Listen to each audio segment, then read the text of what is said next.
Welcome back, everybody. So, as this video kind of talks about, I'm a big Cardfight Vanguard fan. I've been into the card game and the anime since the Limit Break era. So, not fully from when it started, but for a while. And it might just be nostalgia, but I always kind of found V to be really great. First off, just avoiding the over trigger for anybody. Also, so with this concept, it's like V hasn't been supported in a long time. Their last set of support outside of their one promo per clan essentially thing that they've been doing in perpetuity now for 2 years brings to the point that V is essentially dying out. And it sucks because they clearly can support it. If they do support for V, then V would be able to also be support for premium. And I know they want to highlight standard, but there's no harm doing 1 to 2 sets per year. That's what they originally were going to do and slowly set out. So while I was waiting, I decided to kind of make my own version of what a clan collection would be like. And a lot of these cards have really cool concepts that I hope if this video gets enough traction, Bushiroad might consider actually bringing back V.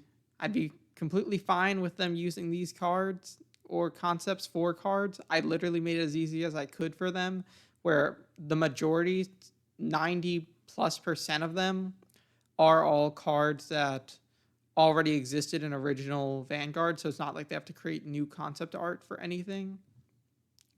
So on that note, I kind of want to get into it. Just for context, I kind of gave each clan roughly 9 cards. Some clans have more reprints than others. I'm not the expert in every single clan, so I'm sorry if your clan just doesn't have as appealing support as some others do. I personally feel really proud of the concepts for some of these, such as telling you this right now: Brawlers, Blaster Joker, Revenger Abyss, Liberators, just to kind of give you, kind of whet your appetite. So on that note, let's just get into it. And this is kind of going overall by nation. So it'll start with Royal Paladin, which means we're United Sanctuary. So you might have to. I'll leave tabs and chapters so that you can just skip around if you only want to see what my concepts are for your individual clans. But on that note, into Royal Paladins. So the main grade 3 unit that I decided to focus around for this was Seekers, because I'm a big Seeker fan. I like what they did with Thingsaver, outside of the fact that it's pretty much unplayable in current Vanguard, because you have to wait a turn after grade 3. So if you went second, your first grade 3 turn would do nothing, and your opponent would have 2 potentially really offensive grade 3 turns already. It's not even if your opponent's Vanguard is grade 3 and it's meant to do that so that it prevents you from spamming it multiple times in a turn. You honestly could have just harsh once per turned it, but you didn't. So I'm not going to explain what every card does. You can read it yourself. I left the description I made along with the original card art from original Vanguard, so that like you can kind of connect the pieces between them. I just don't want this video to be like 5 hours for anybody. I'll explain some like cards that I feel like should get explained or why I'm getting concepts with them. So essentially this card, main thing with it is it's going to be a focus point to get more Seeker support around. You can have it as your first ride, and the key part about it is at the end of the battle this unit attacked, you can ride a grade 3 card from your hand or deck as rest. That way you also now can get the Blaster Blade combo of Seeker Thingsaver gets called on Vanguard Circle, get an extra force marker, and then you get Blaster Blade Seeker if you want to use another counter blast, which this counter charges for, and then it gets plus 20k. So this just gives you an offensive first turn. And moving on, I kind of kept going with the Seeker stuff for a lot of the Royal Paladin, because a lot of these clans just don't have sub-clans yet, or like anything fleshed out for them. So you'll see this a lot throughout my descriptions of card ideas, just getting that out of the way. So first off, this kind of a mix of 2 different cards that I use in my Seeker deck, which is the first one being, okay, I'm literally blanking on them. I'm sorry about this, but essentially If this card stays on the field when you reride your Thing Saver, the second effect gives you 15k, and the first effect just lets you call out another Seeker, and it's not just grade 2, it's also grade 1, so it gives you more versatility. Also cool design for Light Blaze Dragon. Cynric is honestly like the most iconic grade 1 Seeker that I just typically think of. So he gets the look at the top 5 search ability, and he also gets an ability that allows you to do your, if you did not ride effects for your rear guards before you have to trigger them. That way you can use Blaster Blade's Seeker's ability to send him to the bottom of the deck and draw a card even if you rode that turn, because your opponent will just get rid of it. It's a free plus for you that will come back after you do the Thing Saver play. Another card here, another Seekers, to just flesh out Seekers and give Light Saver Dragon more targets. Gives 10k to a unit, and if you rode, it gets to draw, so it gets the inverse of if you did not ride effect, so it goes both ways with it. And then that was it for Seekers. And overall, I really like what they did, what I kind of did with Seekers. I kind of tried to build off of the if you did not ride effect without making it so detrimental that you need the enabler for it, which is another thing I gave to a lot of clans, enablers for tough abilities. And let's stay back on Seekers for now. And this also lets you do, like, if they continue supporting Seekers and V in general, they could do like Alfred Exiv if they wanted to, and kind of have this base of Seeker cards to focus on. So I didn't want to go all Seeker like most of the time, with the exception of maybe Brawlers, I think, because they just have no support and you want to give them a baseline. I tried to spread out some support. Gave Albion, which is just like another enabler, but it's for Alt Mile, where it essentially allows you to use his effects even if you have face-up damage.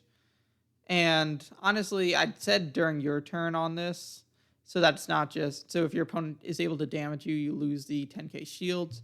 But I'm completely fine if like people want to take their own concepts with this and just make it the other way around. He also has a counter charger because he enables it on his own turn. Cool. Sword Me, super iconic card in original Vanguard. It was a promo during the Legion era, and it's super expensive. So essentially the same card, except for it also gets, it costs a Soul Blast as well as Counter Blast, which is a lot cheaper now because of how the new Jewel Knights work. And then you also have that you get the effect when you ride on it, so, or call over it. So just in that case, kind of a cheaper Sword Me option for a lot of people.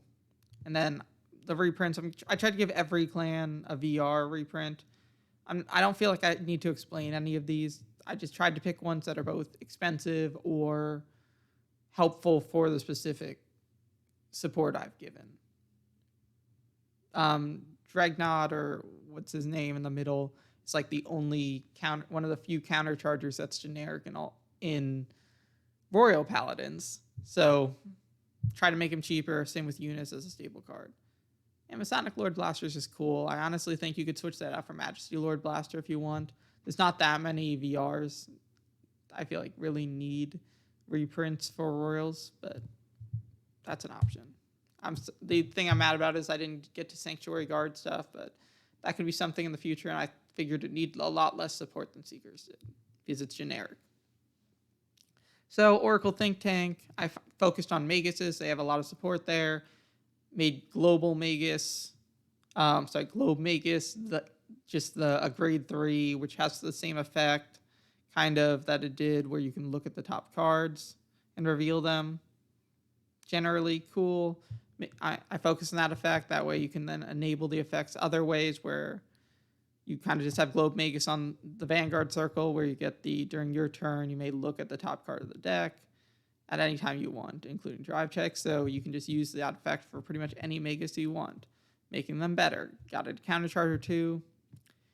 Into Susanoo stuff. I know I'm rushing on some of these. I just figure some needs less than others, and there's about 180 plus slides in this slide deck, so not every card and deck I feel like I'm going to give equal weight to. I feel like some cards do need it, some don't.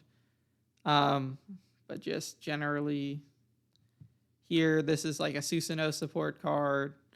gets the effect when a card is revealed from the top of your deck. This unit, all your Susanoo Vanguards or Rear Guards get 5k. So just like a general use Susanoo's effect, if he's on the board, plus 10 or plus 15k, as well as Soul Blast 1, you may put this card from your hand on the top of the deck. And that way you can enable itself. But, sorry, it's out of the field. It's when revealed by a drive check, because that's what Susanoo does. So it only gives the 5k, but it would give it to all your Susanoos if you had them on a rear guard, which I doubt you would. But it just gives more targets to get the non-trigger effects off. Oh, wow, I messed this up. So just, you can watch me do this. I'm not even going to edit it. So this is essentially like a silent Tom support card. It's essentially, if it boosts Silent Tom, it blocks Sentinels. So you block the grade 1s or higher. And now it also blocks Sentinels because original Silent Tom was better. And I'm taking this from a V perspective on it. There, it retires itself after the battle. So it's just something, if you really want to power up someone, then it limits you to only having grade zeros without Sentinels, because now PGs are grade zeros, unlike they were in the past. Cool. Reprints, there's 4 here. Susanoo's the VR. The rest of these cards, solid cards, just generally cool. Into Angel Feather. I kind of focused here on Celestials because I felt like Celestials could use a little more support. Interestingly enough, I didn't pick like a boss grade 3 for some clans, and this is one of those 2. Where this is a rear guard effect, where if it's called from the damage zone, it gets 10k. And then in the damage zone, if you have Vanguard, you can choose one of your rear guards, and that unit gets this card's name. So you can kind of enable stuff for yourself by having this card in the damage zone, as well as on rear guard. So cool. Requiem Black Pegasus. This is actually just Requiem Pegasus. I added black to the name so that it can use like the Gabriel effects, because all the Gabriels need like black feather or, in that regard, anything like that. So by adding that in, it kind of just gives you more stuff within that specific focus. And it just does the normal deal 1 damage effect that gets you a drive check, rescue check, whatever you want to call it, as well as if you don't get a normal unit, if you don't get a trigger, it also gives itself 5k for any time you do one of these damage drive checks. There's a Broken Heart. I gave it just 3k rather than 2k. I don't know how good it is still in premium, so I didn't want to make it too much better.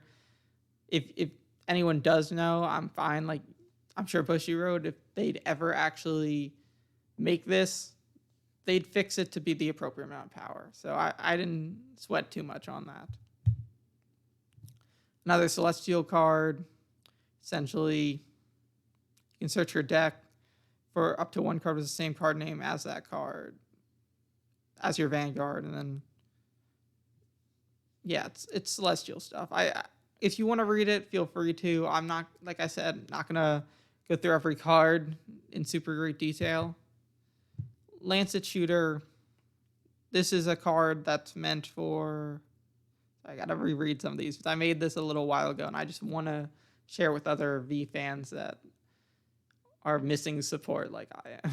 So,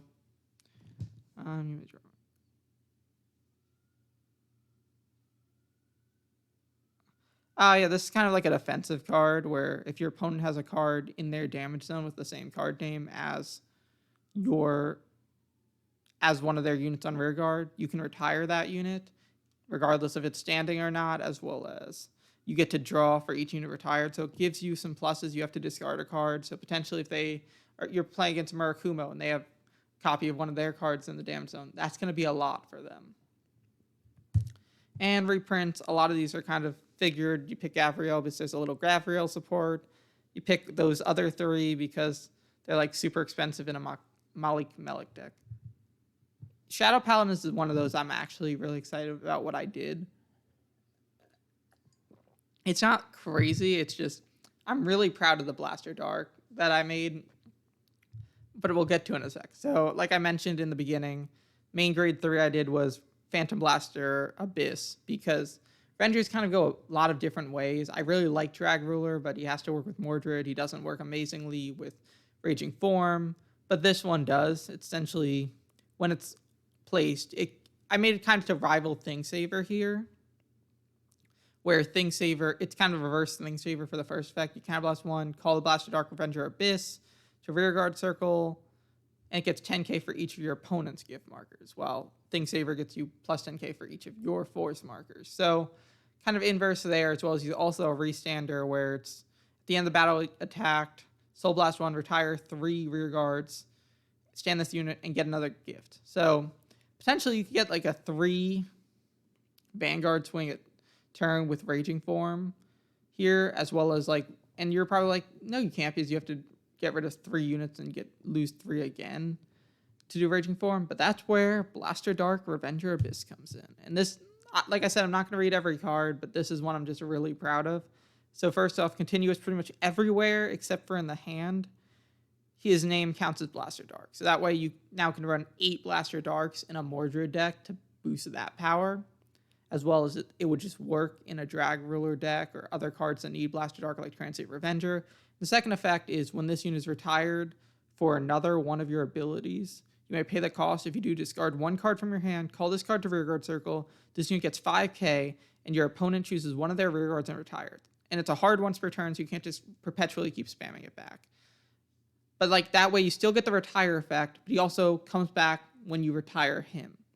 And he gets a Blaster Dark effect. So it covers a lot of bases. I really like this. This is one of those cards that I feel like if it was made, I'd be really proud of it. Like some of the other ones, they're solid. I'd love just getting the support, but like this card, and I also did something similar for Blaster Blade Liberator when we get to Gold Paladins in the future of this video. Really proud of. Then we kind of have here some Cleric Sword support, because Cleric Sword was a VR that kind of just died out a little bit. It just wasn't offensive enough. You had to keep rewriting to get like his effect off. So it's a grade 2 that essentially gives you some pluses if you bound your cards for Cleric Sword, and this unit gets 5k power. Your Vanguard gets power whenever it attacks. So that way it gets an extra 10k throughout the turn on second attack. Then Dark Quartz Dragon. This was also as a Cleric Sword card from the G era. And this card essentially just is another way of boosting it, where if it's bound, you can choose, and it gets 5, your Vanguard can get 5k and a drive, so you don't lose the drive on the second drive check. And it becomes more offensive with a 5 drive check turn rather than a 3. As well as you can retire it. If you did not ride, you can then get plus 3k power for each grade 1 in your bind zone. So if you don't use the promo that binds 7, counts as binding 7 for itself, you'd get an extra hypothetical at least 21k when you did it. And it's an axe, so it has to be at the beginning of the turn, so you can't bind 7, then somehow bind another 7 to get you like plus 42. Cool reprints. I feel like a lot of these are pretty obvious. I did do some Cleric Sword support, so both the 2 Cleric Sword, grade 2 and grade 1, Morion Spear, and the other one, also Cleric Sword's the VR. I'm fine with that changing to Mordred Phantom. Personally, like I said, no horse in the race. I just was like Cleric Sword. I'm actually giving direct support to Cleric Sword, but honestly, I think Blaster Dark Revenger Abyss might be more impactful for the meta. So in that case, Mordred Phantom might be the better VR to reprint. Gold Paladins. So I love what I did with Gold Paladins, because Liberators is one of my favorite decks from the Legion era and the Limit Break era, which were my early days.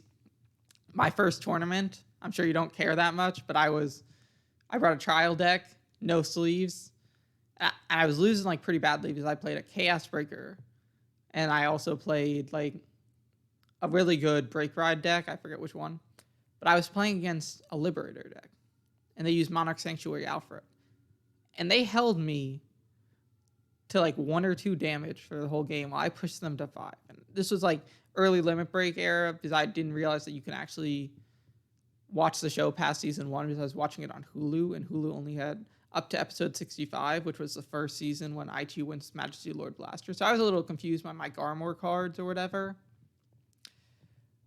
But then he calls 4 Blaster Blades, uses the Ultimate Break 4 times, has 5 critical, 70k power. I have no PGs, and I just lose every single game. So after that, I was like, maybe I should build Liberators.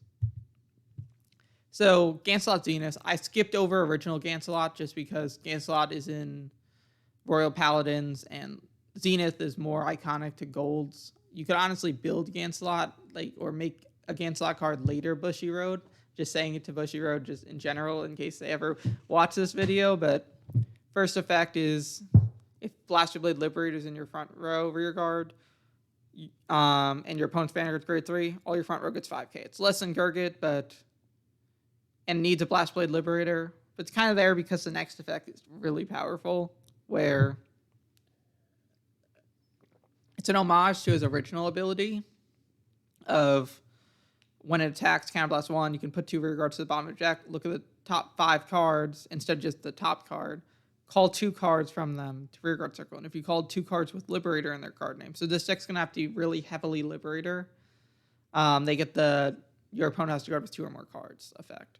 So just that plus the stacks and a front trigger, it could be a really annoying deck to play against and a really powerful main grade 3, especially because Holy Shine Dragon's the thing. And honestly, I feel like this card might be a little too powerful with Holy Shine Dragon just because you just spam markers. So you'd have 6-7 attacks. People were worried. People were playing Prominence Core over Gurgit sometimes, or Prominence Core in Gurgit just to get Holy Shine when it first came out.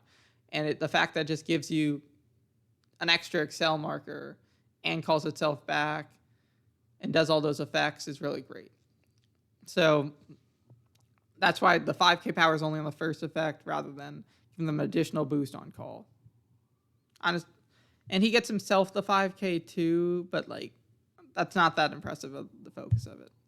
I also made Garmor because I figured if Holy Shine Dragon is so good, I want to give people options with it. So this card first gets 4k for every rear guard, and it gets kind of its original effect, except for it's cheaper, where you get to look at the top card of your deck and then call it to rear guard circle. And then if you paid the cost, you can do it essentially until you have a full board.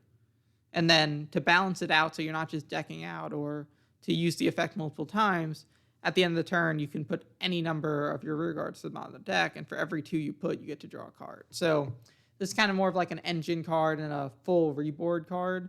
So I could see this being played as a one-of, and hypothetically against Zenith's deck, you have Holy Shine in your hand, you ride it, you then use the effect, ride Garmor, get another Excel marker, and then get a full board. Blaster Blade Liberator is another one I am super proud of. I love what I did with Blaster Blade Liberator and Blast Dark Revenger Abyss. So this its retire only occurs when it's called from deck. So you get a draw and a retire. And then if you have a Liberator Vanguard, it gets 5k power permanently, and it cannot be targeted by your opponent's effect because Gancelot Zenith needs it. So you don't want to just make sure it's lost. You're going to be your opponent has to attack Blaster Blade Liberator if they want to get rid of it. So just a fun effect. I also think that some of these cards should come out in the ASR form, where the Glory Maelstrom was in original art SP form, and same with original Maelstrom, and I think there was a Morphessa and a Luard one, but they weren't original art. I think these original art in the Limit Break era and the Legion era, I feel just looks so good. But yeah. Star Rain Trumpeter, kind of similar to the original Star Rain Trumpeter, where put this card into the soul and call out a Blast Blade Liberator. That way you can make sure you still have it on the board for your Gancelot Zenith plays, and you can rest it and put your Blast Blade Liberators back into your deck or other cards in general. And if you put 2 normal units so that way you don't stack the triggers, you can do it again.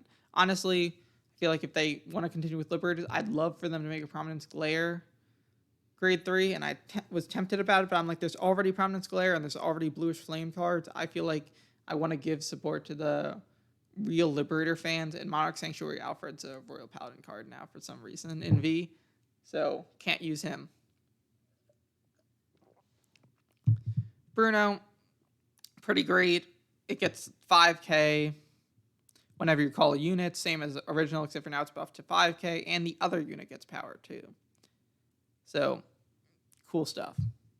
Bruno will just kind of make your Liberators stronger. The fun part of it.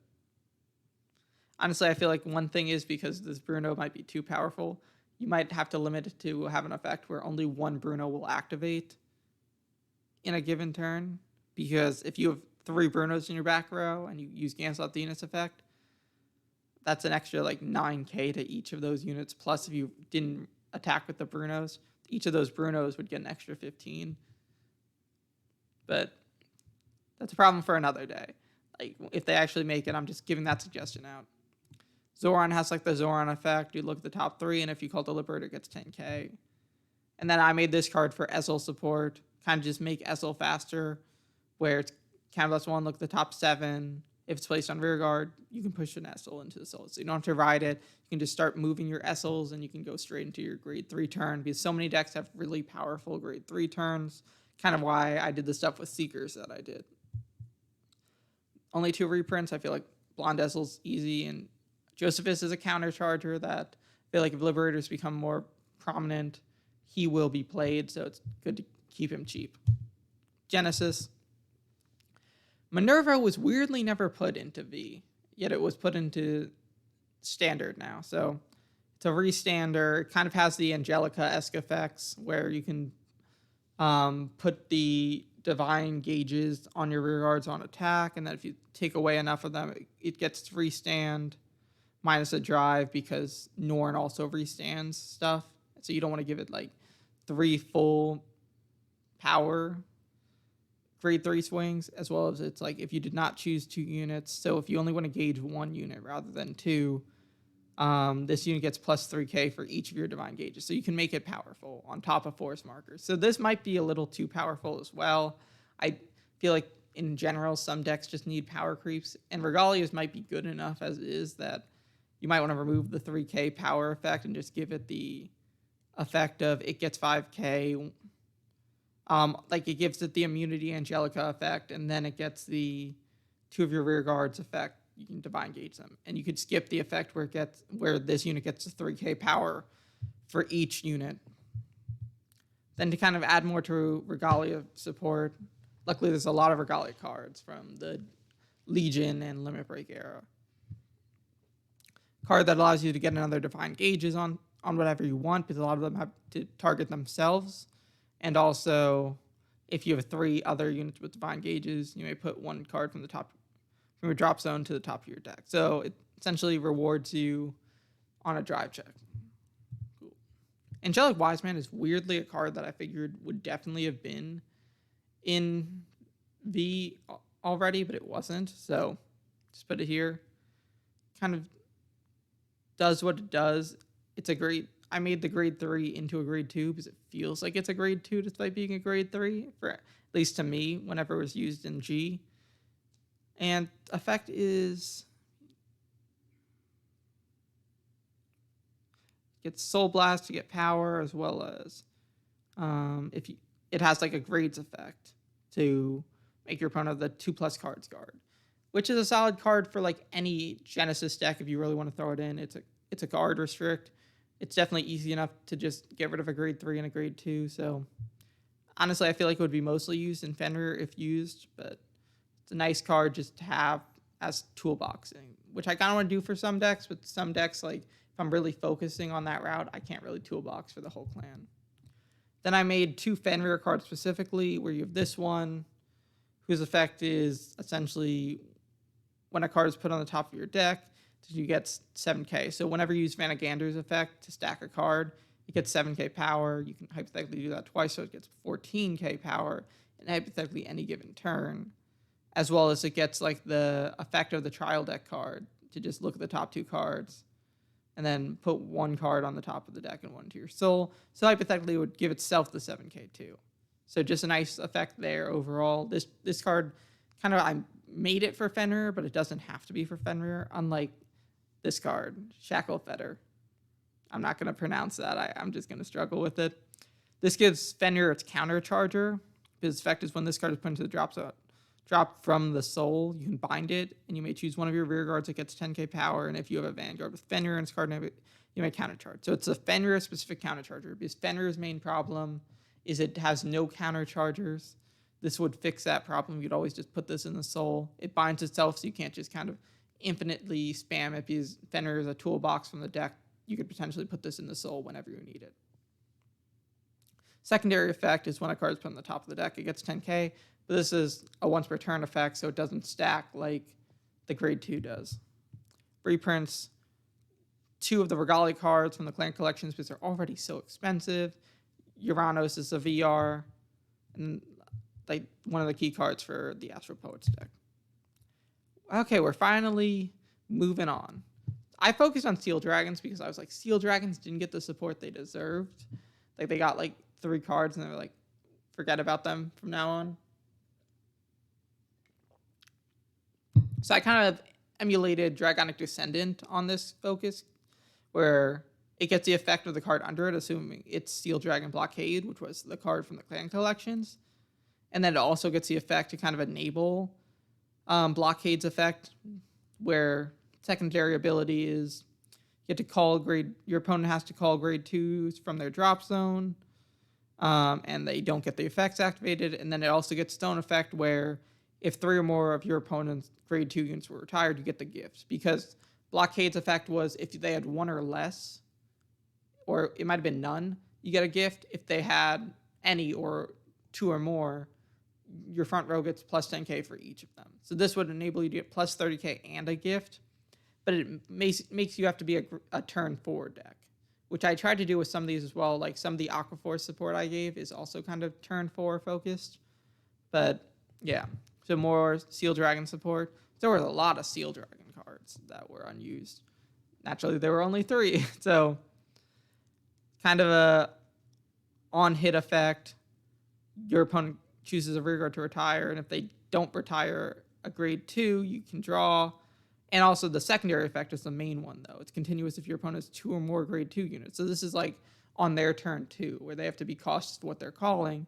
Any grade 2s in the same column as this unit lose their original abilities. So just without abilities. Then you have this card, which is like the Searcher for Steel Dragons, with like the on-hit or on-boost effect that a lot of cards like the Revengers card has, the Blue Wave card has, the Seeker card that I thought of as well. Like I said, a lot of these have the Searchers. And also gets the whole generic, you can retire one of your opponent's grade 2s. So situationally, you never know when you need to do it, but it's there. Then I focused on Blade Master support, because Blade Master also gets overlooked. I know a lot of people would have preferred me to go the Dragonic Overlord route, but honestly, I was like stumped when I was making this on Overlords. I'm like, what can you really do? You've given Overlord so much, and it's just not that great. You can't give it like a 4-time restander, and you don't want to overpower how it's used. So that being said, we got Blade Master support. Generic one here. This one, main effect that you care about is the secondary one, where it can boost from the back row, because Blade Master plays so linearly. You have to call Doya and Garan to get like your full board sweep, as well as like some of your effects. So this way, this grade 2 still does stuff, but it can also boost. Then you have Nadal. And the main thing here is he's now giving you more freedom, because he'll count as both those units when he's on the field.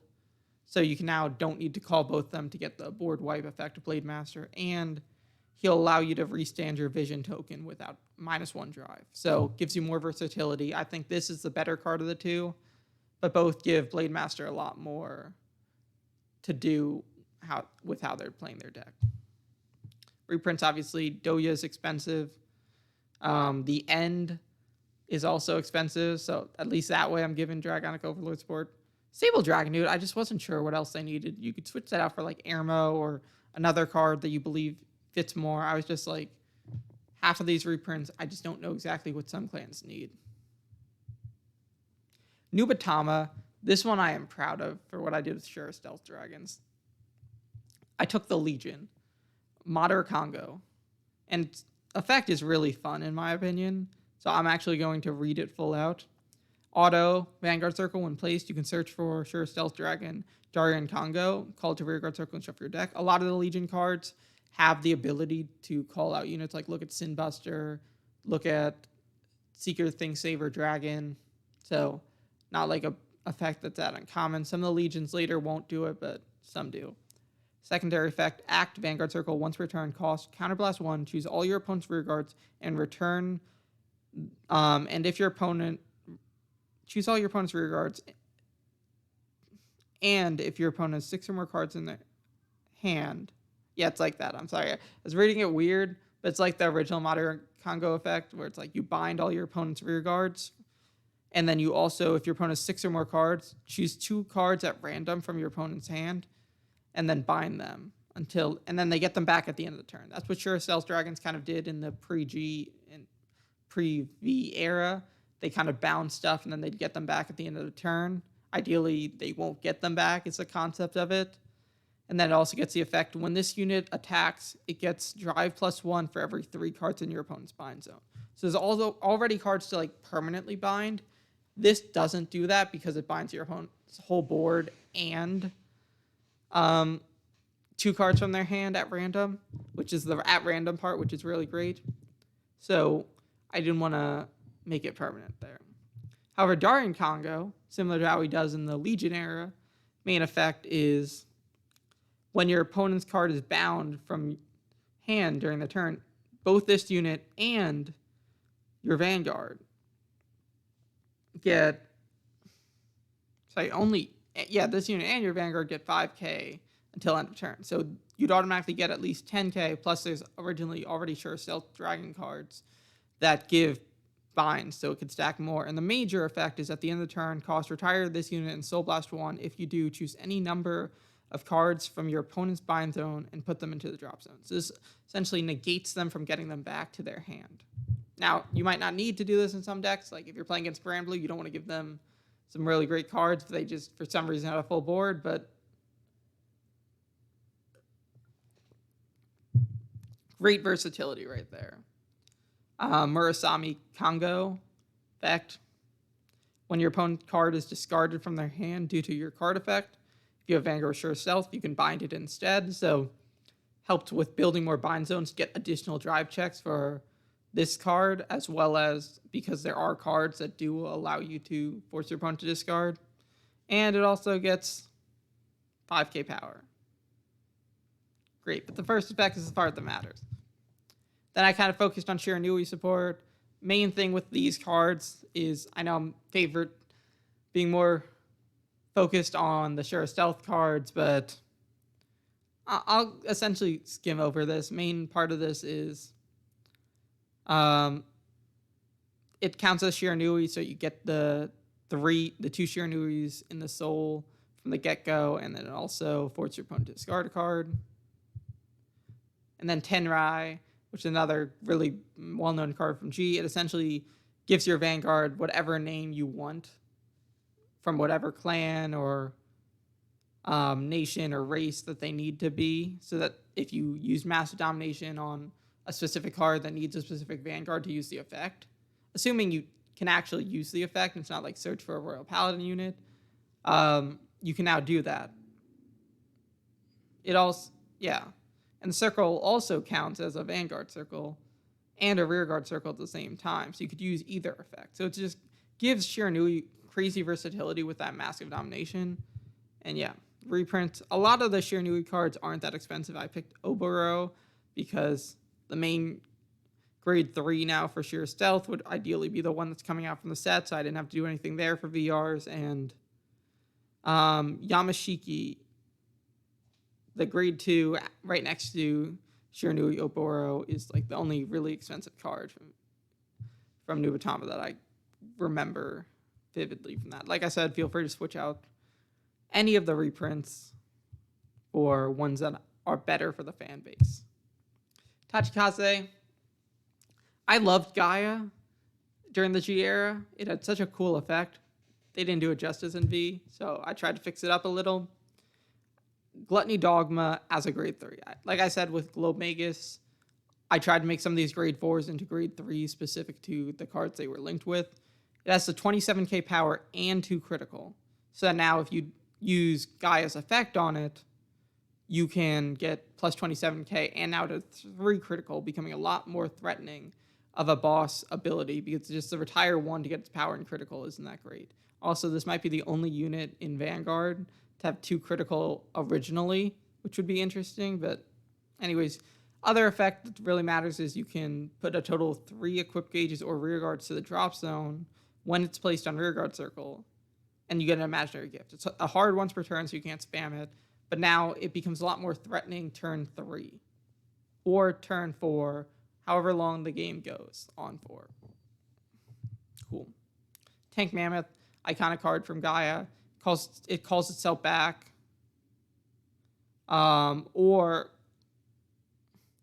it calls another rear guard back, or one of its equip gauges, and then you can also equip a card to it as well. Also gets a counter charge whenever it's retired, so helps make the deck work. A lot of these decks don't have counter chargers that are consistent. Savage Illuminator, kind of main thing with it is it moves equip gauges around. As well as when it's retired, you can move this unit's equip gauges away to another unit. Just kind of adds versatility where you want to put certain equip gauges, like if you equip a really good card or a card you're never going to retire. So great that way. Freezer Nix, another iconic Gaia card. Looks for Gaia on place.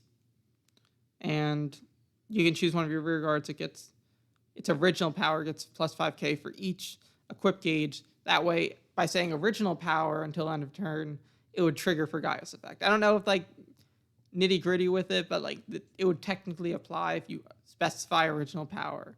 So that way. 2 Ancient Dragon cards. I didn't really know what to do. They get the normal trigger effects of like if you pull the trigger, effect happens. I'll stay on it for a minute so you have a chance to read it. But yeah, moving on. Reprints, kind of really standard. Savage Shooter is probably one of the best cards in Tachikaze.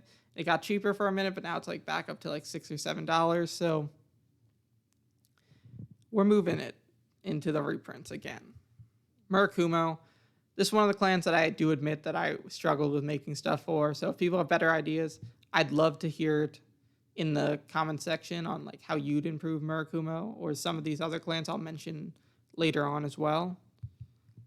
This one is actually the first one without a grade 3 unit, let alone a grade 3 boss unit. This card right here is, I gotta reread it for a sec. It has 3 abilities.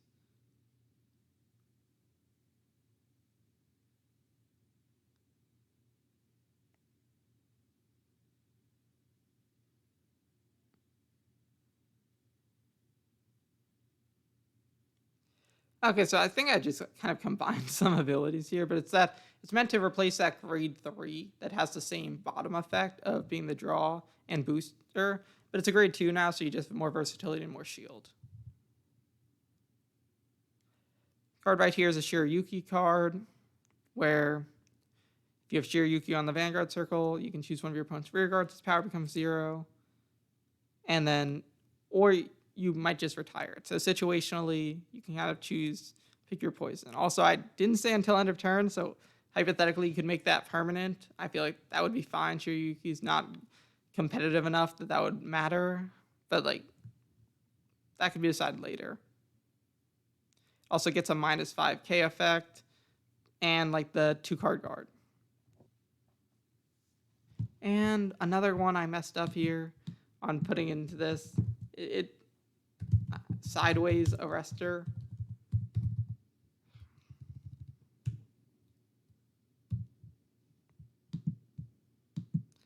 Wow, I cannot spell. I'm just tired. This has already been 40 plus minutes. This is actually a new card. So the first fully new card, unlike Silent Assistant, which is pretty much just the background card to Silent Tom and his photo. So you could just take that and extrapolate it. This is essentially just another Arrestor card where its key part of it is that if you have a Dueling Dragons card, your opponent can't ride in the main or battle phase. That way you avoid pretty much making this deck useless when you play a Thavis, a Chronojet, or a Luard deck. So simply that way. New card, but honestly, you could say it just looks similar to the existing Arrestor cards that are already in the. This one has 5 reprints because, like I said, I was kind of stuck on some of this. But, yeah. Wait. Sorry to kind of go back for a sec. But this card, I believe, was actually meant to be 2 different cards. So that's on me. I don't remember what the second card was supposed to be. But the first effect of it, like these first 2 effects, where for this unit gets 10k power if you have another one of it, and then you can search it out, is one effect for assumably this card. And the secondary effect is for a different grade 2 to replace the other one. I was like, it didn't look right. So just kind of for speculating notes, this is meant to be 2 cards. I'm sorry about that. Honestly, though, if people think this should be 1 card, feel free to say so in the comment section.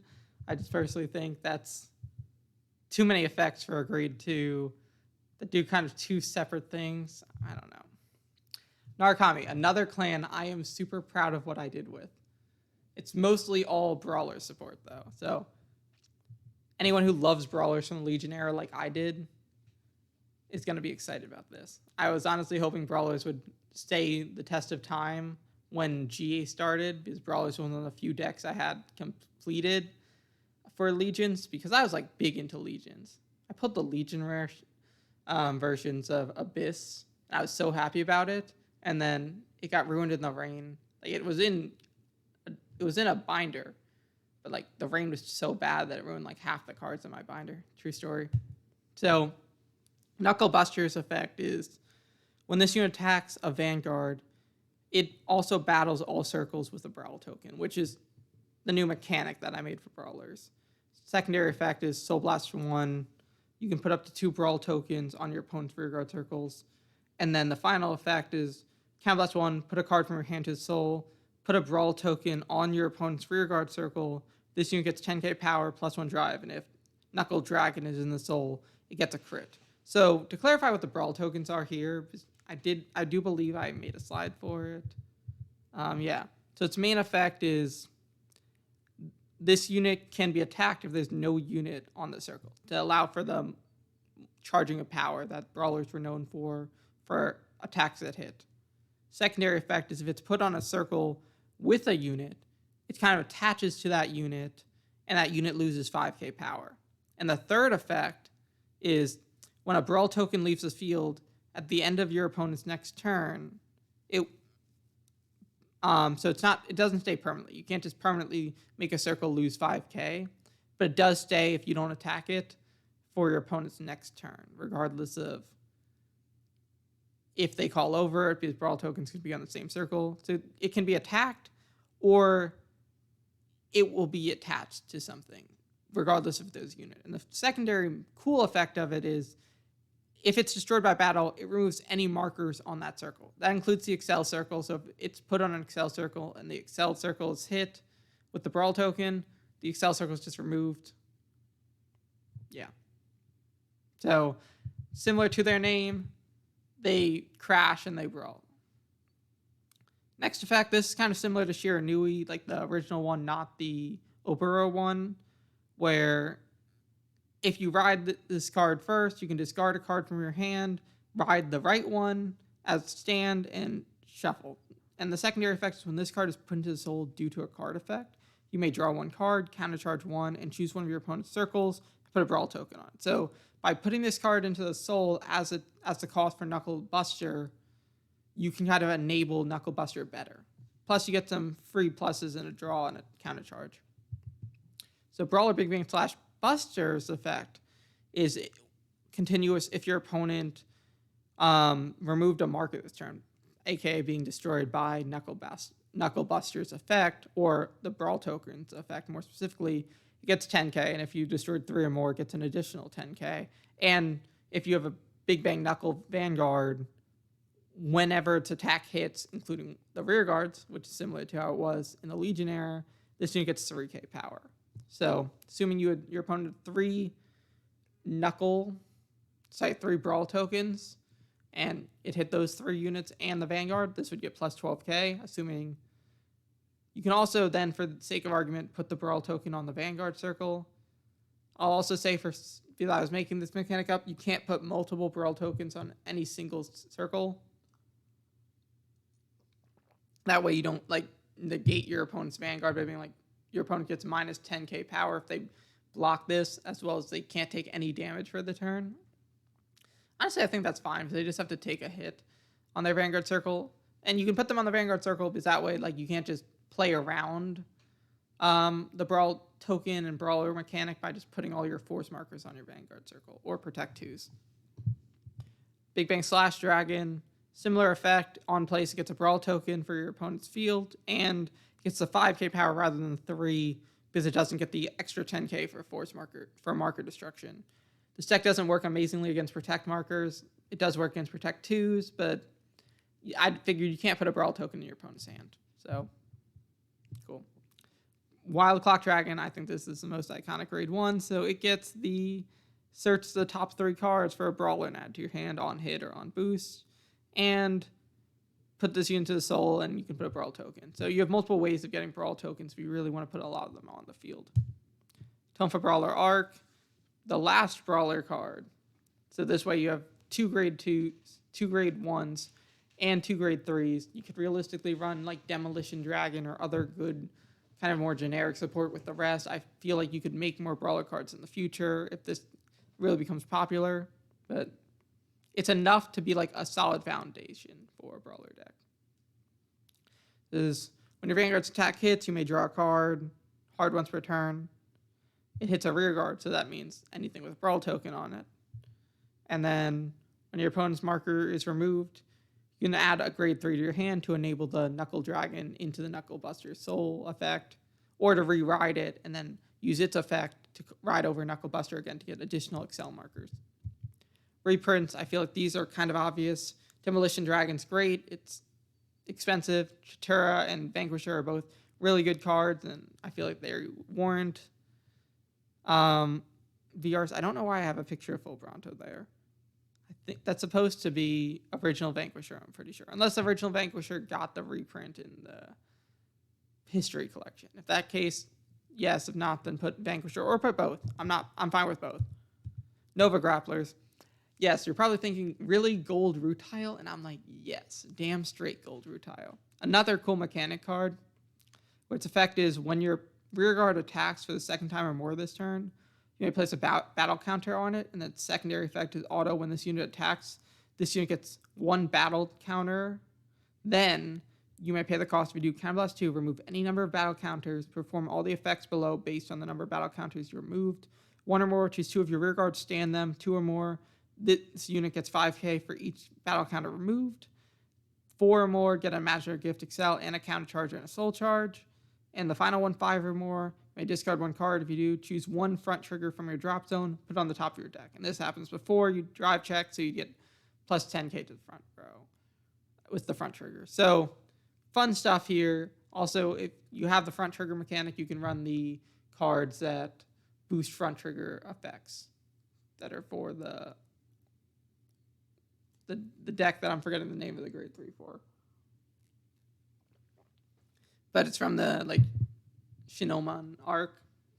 So yeah, the card that's meant to support Gold Rutile, where its effect is when placed, if you have Vanguard with Gold Rutile, Soul Blast 1, draw a card, choose 1 of your rear guards, it gets 5k power until end of turn. And when it boosts this unit boosts, if you have Vanguard through Rutile, you'll get to place 1 battle counter on your Vanguard. It's just a token kind of card. But this way, you have easier ways of getting your battle counters out. I honestly feel like this card Rutile might not be amazing at the get-go because it needs the second time or more, which means it just has to restand once. But by that logic, if you just restand it thrice and attack, if 1 unit attacks 4 times, you'll get battle counters. Not to mention, you'll kind of replenish them if you have at least 1 battle counter used, because you'll restand units and they'll attack for the second time or more if you just both your front or rear guards. But yeah. Then I focused on Extreme Battler support. A lot of this here, first effect is it gets the Dimension Police effect, where when you ride, you can call out an Excel on top of this unit with an Extreme Battler. Grade 3, you're going to get an Excel Circle. That way you can start your engine early because Victor starts really slow like a lot of these decks. And also when your other rearguard stands for the second time or more, stand this unit and get 6k. So solid effect. Also, just now that I'm looking at this, I don't want this to be abusable. So once per turn. But yeah, generally really good card. Let's kind of the Extreme Battler aesthetic go, where everything just keeps attacking and restanding. You can then keep on like the Dill Sledge and have this unit on one of your Excel Circles, or Sazando will go crazy with this card because it gets you another restand, another 5k to it and this unit.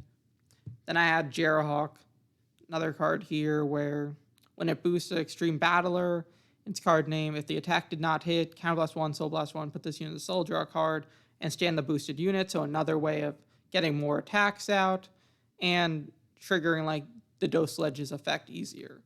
Also, when you're rearguard with Extreme Battler and its card name stands due to a card effect, choose one of your Vanguards to get 4k, because Victor doesn't get power. He gets a drive as his main effect. He stands a unit that, and then if it stood for the third time, it gets a drive, and that's it. So this at least adds more power. So now whenever one of your rearguards stands with Extreme Battler, Victor's going to gain power too. Then I focused on 2 Beast Deity cards. It's 3 different sub-clans or focuses that I have here. That's why this feels like it's a lot more cards to me. But Beast Deities got shafted in pretty much all of V. So I tried to make it better. First effect is the Brainy Papio effect of when retired, you can call it back. Sorry, when discarded, you can call it back. Second effect is when your Vanguard with Beast Deity's card name. I'm sorry, if you have a Vanguard with Beast Deity's card name, when it stands, this unit gets 10k. So if you use Ethics Buster and this card's on the field, because it will be, because you'll discard and call it back, you'll get the extra 10k. That's just how that will trigger for anything. Or if you use like Reverse Ethics Buster, it gets 10k. Or if you use Ethics Buster Extreme, because it gets 10k if it stands itself. You can use other cards to make it stand, call it back from rearguard circle, it stands, gets plus 10. This could just be a really strong beat stick of a card. And the next card is Riot Horn, but it has a grade 1. Its effect is when a unit in the same column as it with Beast Unit's card name stands, you can stand this unit. But secondary effect, which is the better one in my opinion, is when this unit stands, if you have another unit with Beast Unit's card name in the same column, you may stand that unit. So this way, you're pretty much covering all your bases with Essex Buster Extreme, unless you pulled 2 triggers. But if you pull a grade 1, you can stand this, and then stand the unit in front of it. And then if you pull a grade 2 or a grade 3, you can stand your Vanguard with the grade 3. And grade 2, you can stand this unit behind it. Overall reprints, this actually gives it 10 cards. But I think that's fine. I feel like if some clans have 10 versus 9, not the end of the world, but if you really need to take one away, I'm fine with taking away Brainy Papio or Clay Doll Mechanic. Cool. Dimension Police. First part of it, I just gave some Metalborg support. I'm more excited about like the Cosmic Hero support I have after this, but I'm sorry to say that I didn't do Dimensional Robos. I figured they had enough compared to the other ones. But essentially here you have the effect, if your Vanguard with Metalborg and its card name attacks, you can choose one of your Vanguards, and then this unit matches it. So when your Vanguard's really strong with Sin Buster, this unit can now kind of match that. And then it also gets the effect that if your Vanguard has 50k power or more, you can get imaginary gifts. So you can start like spamming imaginary gifts easier with it. And then the second card for it is Black Doctor, which effect is if your opponent's Vanguard is grade 3 or greater, you may rest this unit, choose one of your Vanguards, gets +1 drive. Because you really have to make, its only effect is gets 10k and no Sentinels. No grade 1s or higher. So you get Sentinels and you get grade 0s. This at least makes it threatening. Your opponent can still PG it, but you'll now get more pluses from it. The secondary effect of Black Doctor is if it didn't attack, you can put in the soul and draw a card. So plussing resources. That's what these 2 cards kind of do to at least elevate Metalborgs a little bit. I had to focus on Cosmic Heroes more because I figured they needed support more than Metalborgs did. Because at least Metalborgs can work with the card that I'm forgetting the name of as well, the grade 3 that lets you look at the top 7 and then ride on top of it and gives 10k to the front row. So I gave Cosmic Hero a lot of support. I believe that if Cosmic Hero gets the support, they'll at least be competitive. I'm not sure they'll be top of the meta, but they could be. So Grand Wisdom's first effect is when it's voted upon, you can get a gift force marker, put that on your Vanguard circle. This way, now you have a Cosmic Hero version of it. You already have a Metalborg one. You already have a Dimensional Robo one. I feel like just give it to Cosmic Hero specifically, and you can give more Cosmic Hero support with it. So secondary effect is if your Vanguard has 2 or more criticals, this unit gets 10k power, and if your Vanguard has 4 or more, it gets 10k power. Because Grand Gallop doesn't gain power himself. His whole thing is gaining criticals, so this way at least you get power options with it. Next, you have Grand Fire, which effect is when it attacks, count +1, and activate effects based on the number of criticals your Vanguard has. 2 or more, it gets 5k. 3 or more, you can draw a card, and 4 or more, your opponent can't guard with Sentinels on this card, which might not seem that great, but then you realize that with Grand Gallop, 4 or more, that means it already has 2 crit, and now it is plus 20k, so that's pre-drive checks. Next up, we have Grand Chopper, whose effect is if your Vanguard has Cosmic Hero in its card name, that unit gets critical +1. And this card cannot be selected by your opponent's card effects. Also, you can only use 1 Grand Hopper at the same time. So this gives you options now, because if you have this card on the field, essentially in the back row, your opponent can't do anything to it. But at least now you can have the option of running Force 1, because you have this card now. And I actually believe the next card is Grand Scout, whose effect is when placed, choose one of your Vanguards with Cosmic Hero, and it gets critical +1. So now you have 2 more cards on top of the 1 card they gave you that gives you an extra critical for Cosmic Hero to actually get you to the 4 criticals. You can build up a Vanguard's power, or you can pretty much guarantee to get it by just having Grand Chopper on the field. Because if you just have Grand Chopper and you pick Force 2, you'll use the count +1 to get a crit. You'll always have 4 criticals, and the deck works a lot better. Grand Scout's other effect is at the end of the turn, if your Vanguard has 4 more criticals, you can retire, draw a card, counter charge, and soul charge, because the deck does need soul a lot. So gives you soul, gives you counter charges. Reprints, pretty standard. I did Sin Buster because it gave some Metalborg support. Did the one really good grade 3 Dimensional Robo Die Liner that isn't Super Dimensional Robo Great Dayusha, because that got reprinted in the History Collection. And I did Hell Tiger because it never came to America, or English version, and if you need it for the Cosmic Hero deck with all these new Cosmic Hero cards, it's good to have. Its effect is, I believe, when it attacks, you can Soul Blast 1 and restand it. There might be a condition where your Vanguard needs a certain amount of power, a certain amount of something, but it's essentially a restander, which is really good for this deck, because if you use it after your Vanguard attacks, or even just if it restands on your Vanguard's attack, you get the extra 15k and a crit on it after attacking once. Okay, Link Joker might be my most creative clan overall, because we did Blaster Joker, and everyone loves Blaster Joker. He's a mechanic breaker. He broke legions, so I tried to do the same thing for him here. First effect is when your opponent's rearguard is locked. If Companion Star Vader Photon is on your rearguard circle, choose one of your opponent's rearguards and lock it. Next effect is, so this is when your opponent's rearguard is locked. If you have, so essentially first effect is if Photon is on the field, whenever you lock one of your opponent's rearguards with Zirconium or Photon himself or one of those cards that unlocks, when something unlocks, you can lock something else, you now get an extra lock from Blaster Joker. This is Blaster Joker's only way of locking units, because the secondary effect isn't based on locking. Its effect is act Vanguard Circle, counterblast 1, discard a card from your hand until end of your opponent's next turn. All markers on Vanguard Circle, Rearguard Circle, and protect gifts in your opponent's hand lose their effect, including ones called during your opponent's next turn. And if there's a unit on your opponent's imaginary gift excelled, that unit is retired. So essentially, regardless if your opponent now rides next turn, uses an effect to get a gift, they won't have gifts, regardless what they do. They'll still be on their field, but they'll be locked gifts, essentially. Untouchable, unusable, just there. They get unlocked at the end of your opponent's turn, similarly, and everything like that. Then his other effect, because he's a Vanguard and you need to give it power, is when this unit attacks, if your opponent has 2 or more locked units, this unit gets 10k power and a crit. So he becomes threatening, but he doesn't lock on his own. And that's what's super cool about him, in my opinion.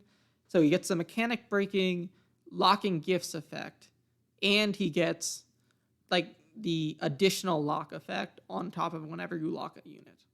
It does make it slightly more difficult to lock because there's not that many locking cards in it. But like if you just have one Zirconium and then you have like the cards like Palladium, or like the really good grade one that I'm just forgetting the name of, whenever a unit's unlocked, you can kind of push it to the soul and or retire it and then lock a unit. It gives you more ways to lock, and then this card doubles it down. But you do need Photon on the board to give its locks. Now, Photon's also an iconic card, still used in Premium and Link Joker all the time. Its effect was like, if you had a locked card, you can lock another one, I believe.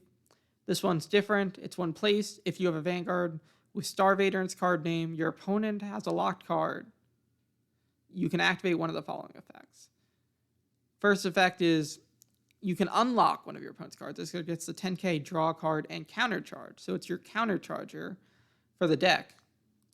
Whenever you need counter charge, this also is amazing in Chaos Breaker because you can just call it down after using Chaos Breaker's lock, and then you instantly can start taking back the force markers turn 3. Or you can literally just use it as get another lock. So called Zirconium down, counterblast 1, lock. Use Blaster Joker's effect, lock. Then call this Photon, lock. And then you have, like, hypothetically, you locked 4 units. Obviously, that's slightly different because Photon needs to be on the board for the double locks, but you'd at least lock 3 units, which is more than a lot of decks can do now, outside of Omega Glendios. Volt Line's effect is he has an Omega lock if the attack hits a Vanguard that it boosted, and it also gets the effect that at the end of the turn, if your opponent has a locked card, you can put in the soul, giving you more soul, and it also allows you to add a Companion Starvader Photon from rearguard or drop back to the hand. So Photon is an on-call effect, so this way if it's on the rearguard circle, you can add it back to your hand, then reuse effects the next turn.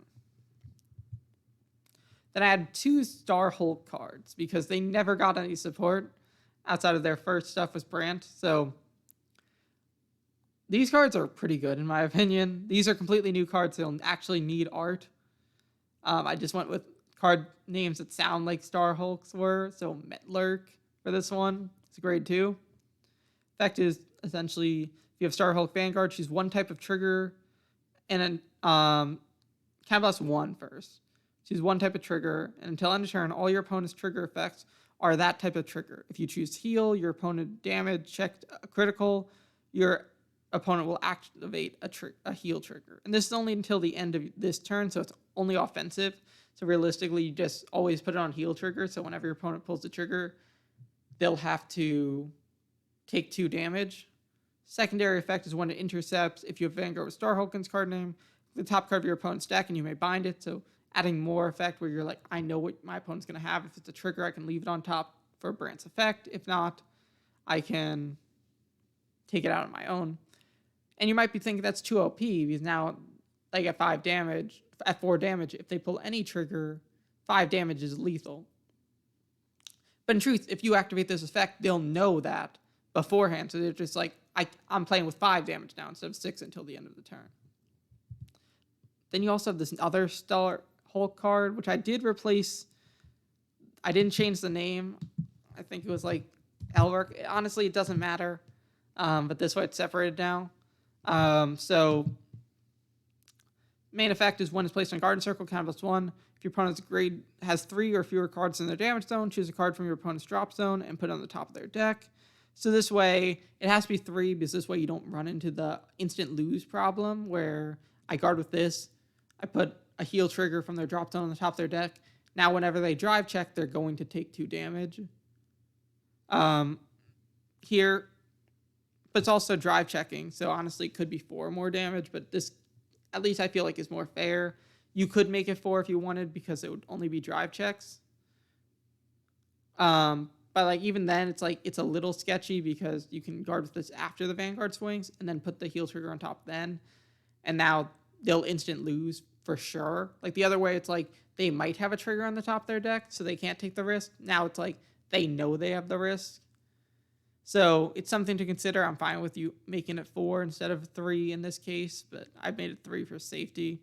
Still has the other effect of when your opponent reveals a trigger unit during your turn, you can retire it, and then you essentially negate the power buff that it gives. Reprint.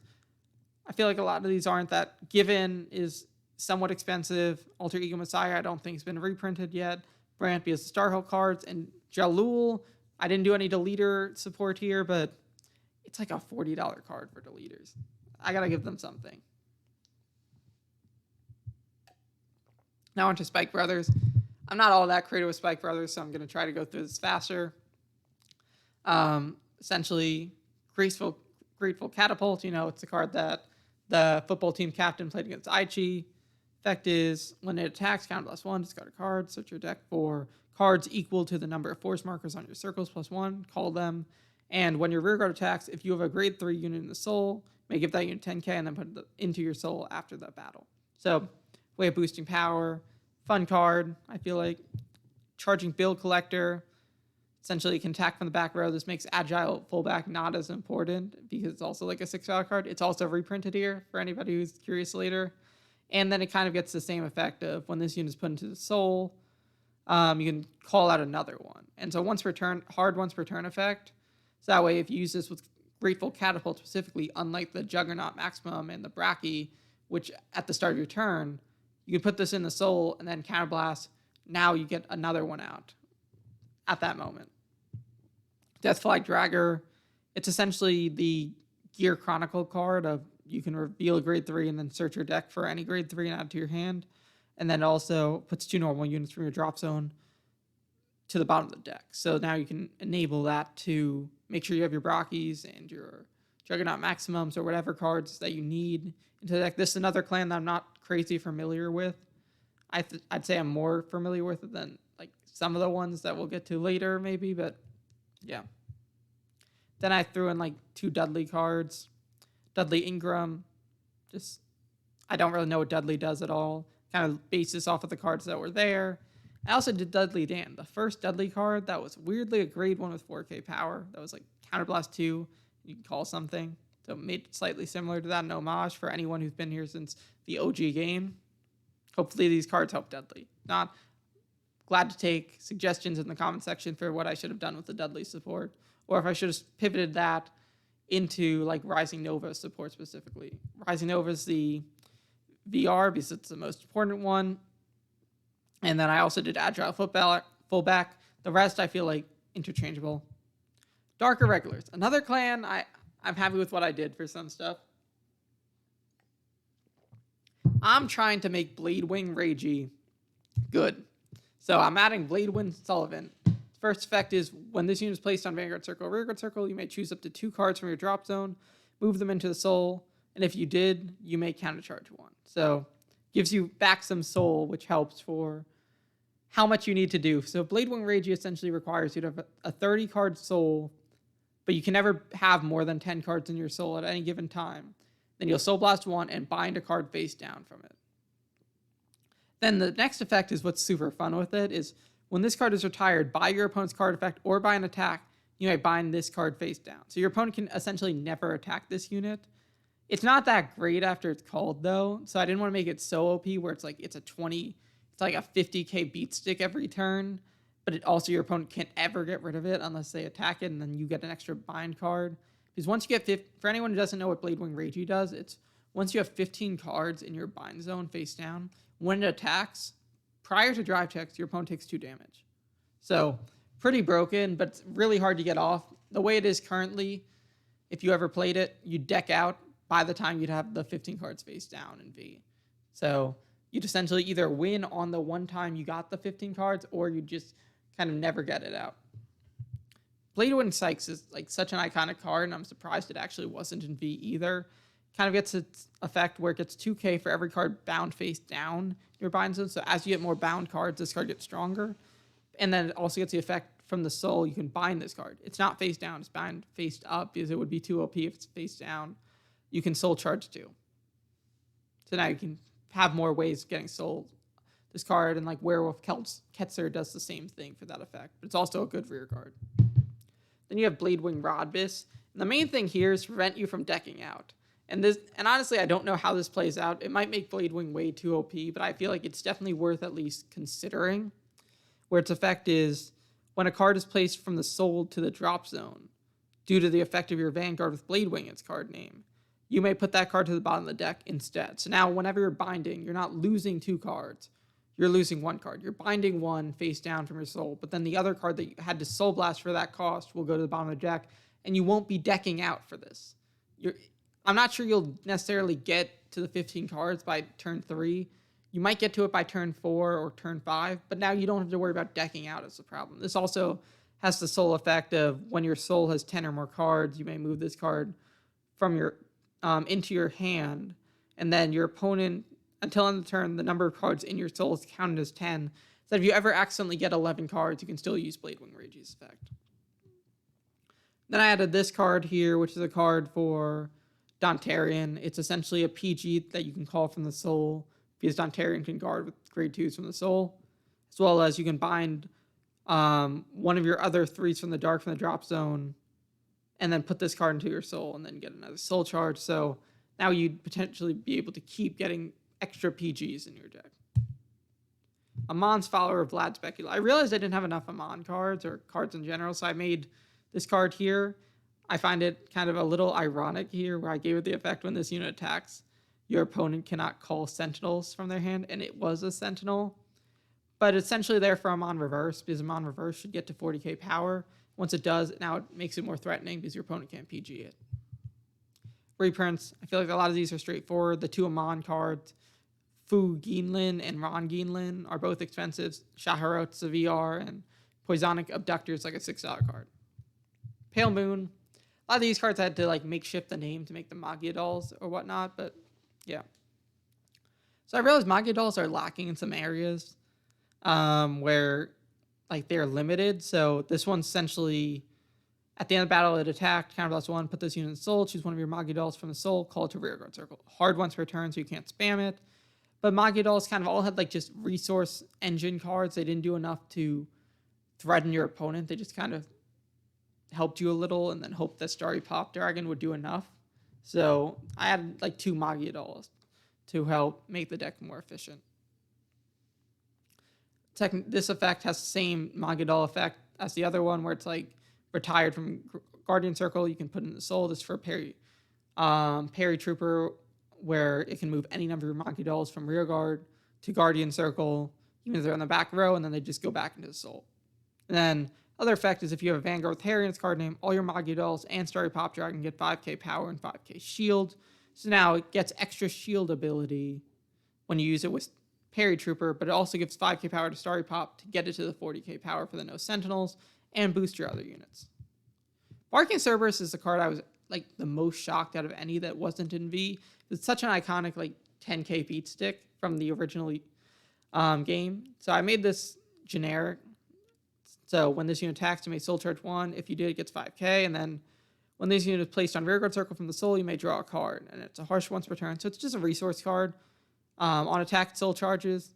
On call from soul, it gets 5k. It gets a draw. Not amazing, but solid for any deck that just needs it. You can hypothetically run as a 1 or 2 of and make do. Silver Thorn stuff.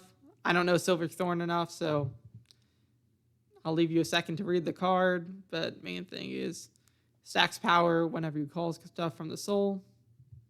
And then 5 reprints. This might actually be, because I really didn't know what to do with Pale Moon. A lot of these cards are actually like still like $3 plus. Like I think one of these cards outside of the VR Luquier Venus Luquier are like still upwards of $5 for V cards, which is crazy. So I'd love to bring them down. Like I said, if you have good ideas for Pale Moon, because I'd hate to give a certain clan 5 reprints while I give some like 2. So feel free to write ideas for Pale Moon in the comments. Gear Chronicle, another one. Cronus Command Revolution. This is actually a grade 4 because they run grade 4s. And essentially they are to work with the Cronus Command Dragon grade 4 that already exists in V, where its effect is you can bind one Cronus Command Dragon from your deck or drop zone, and then if you did, counterblast 1, discard a card. Choose up to 3 of your rear guards and time leap them. I'm just throwing in Time Leap from G for a lot of this. It might help. That's kind of what this is meant to do, as well as it gets 2k power for each grade in your bind zone, and if there's 7 or more grades in your bind, it gets drive +1, and it also helps with Mystery Flare because you'll bind a grade 4 kind of for free. So another grade 3 that lets you stride, equivalent grade 4 re-ride for the turn. So not striding, but essentially striding. Main thing with it is does that, then also once ridden by grade 4, it's kind of a stride effect. Return one of your rear guards to your hand and look at the top 5 cards. Call one card with a grade greater. So you essentially regain the card that you would have lost. And then you still get to time leap it. So that's a fun effect right there. History Maker. Choose a rear guard, time leap it. Time Break Dragon. When this card is discarded from hand during your turn, you may call it to rear guard its rest, similar to Ribble and Chrono. The grade 1 Chrono Fang card, which I'm blanking on the name on. And then Steam Maiden Balulu. I was just like throwing in some Steam Maiden cards. This is essentially meant to replace the one that was banned for Steam Maidens, but it doesn't get both the effects. It doesn't get the draw and Gear Cat effect. It only gets the sorry, I might be confusing that with no, yeah, it is this one. Where it's like you can bind a card and you get the draw 2. But this way, it's like later. And honestly, I feel like if you feel like this card would make Steam Maidens too broken again, I feel like it's fine making it like if you, at the end of the battle, this unit attacks, if you have a grade 3 Vanguard. That way, you can't get on grade 2 and you can't get crazy resources super early. But like they don't, it seems like once they lost that card, they didn't get as many binds. And they made their deck a lot less consistent. So this is meant for consistency purposes. It doesn't get you the Gear Cat, which gets you a draw and then uses its effect to get you another draw. So I figured it's a weaker version of it, a Loom or a Lam, and hopefully it bounces out. If not, like I said, feel free to come up with a different Steam Maiden support card, or just go in a different direction, give it Chrono Fang support. I did make the VR Chrono Fang Chrono Tiger Rebellion because Next Stage was reprinted in the History Collection, and then 2 Steam Maiden cards, and then Ribble, because Ribble's been like a $12 card for like the last like 4 years. And it's really needed in a Chrono Jet deck. Granblue. Okay, we're finally moving on. It's like 6 clans left. So, Monster Frank, I didn't give them a boss grade 3. It's essentially there where its effect is when your other unit is called by your card's effect, you can discard a card, call this card to rear guard circle, and then both this unit and that, you get a 5k. It's kind of like a chain graveyard summon, so cool in that regard. And then also, at the beginning of your ride phase, you can ride this just in case you don't have a grade 3 in hand, but you already milled this. So it's a cool way of ensuring you'll at least get your protect markers if you're missing on your Night Rose or Cocytus or whatever. Speaking of Cocytus, I decided to give Cocytus some support. And the main thing I decided to do with it was, first off, this gets to call out another copy of itself, I believe. And then when this unit is placed on rear circle by a card effect, it gets 10k. So it gets you any card that's not this card, so you can't just spam it. And it's at the end of the battle, it attacks, so it lets you do another one. It only works with Cocytus, so you can't spam it in Night Rose, but I know Night Rose is really good, I believe, still. Then I had this card for Cocytus card where it's meant to make Cocytus Reverse better, because it counts as the 4-card discard. Because Cocytus Reverse makes you lock like your whole field, and has to be the first attacker, and it's a discard 4 just to restand it. And if you have multiple Cocytuses in the soul, then, multiple grade 3s in the soul, you can unlock cards to kind of balance it out a little. That's why this card also counts as a grade 3, so you'd ride it first, and then you discard it for Cocytus Reverse. Maltreat Shadow. This card, I believe, I made for Night Rose. I made this generic, I believe, actually. When this unit attacks, count +1, this unit gets 15k power. At the end of battle, retire it, and the first effect is when this unit is placed by a card effect, you may retire one of your opponent's units. It's just another staple like toolbox card for any deck. Last card is Skeleton. Yeah, last card for Granblue. This card is considered a trigger unit in the drop zone, so it helps your Pinot Noir, and it also adds one card from your drop zone back to your hand when it's placed on rearguard circle if you discard. So it gives you toolboxing in the drop zone. Night Rose, the ghosty cards, all decently have some pricing issues, so bring them down. Despite Night Rose already being reprinted, I don't think there's another VR that people would consider getting reprinted. They'd rather have like 10 reprints of Night Rose. Bermuda Triangle, another clan I don't know that much about.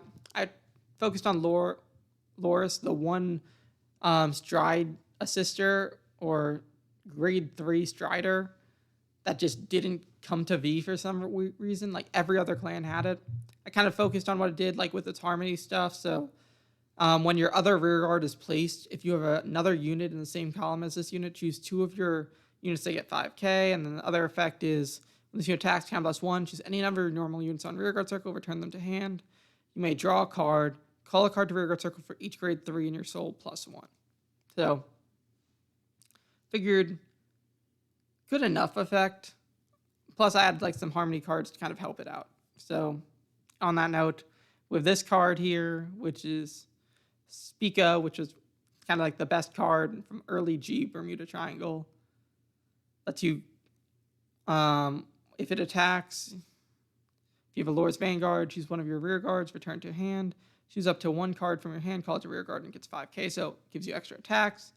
And when it's placed in the same unit, in the same column as another unit, it gets 5k. So now Loris gives it 5k, and then it also gets the 5k from itself. So this deck could be really powerful. Then Eager Envy Mariana here. Wow, I've been talking for like an hour 30 straight, so I apologize if it's just a clan that I don't care as much about. So yeah, just read this fact. It's a multi-card guard restrict, like a 2-card for 1. And that's also when this unit is returned to your hand from rearguard circle, you can Soul Blast 1, discard a card, and then draw 2. Then you have this one here, which is a grade 3 searcher, I believe. Yeah. No, wait, actually, when this unit is placed, Soul Blast 1, look at 5 cards on top of your deck. Oh, this is actually meant to be a grade 1. That's why I was confused. I was like, I made this as a grade 1.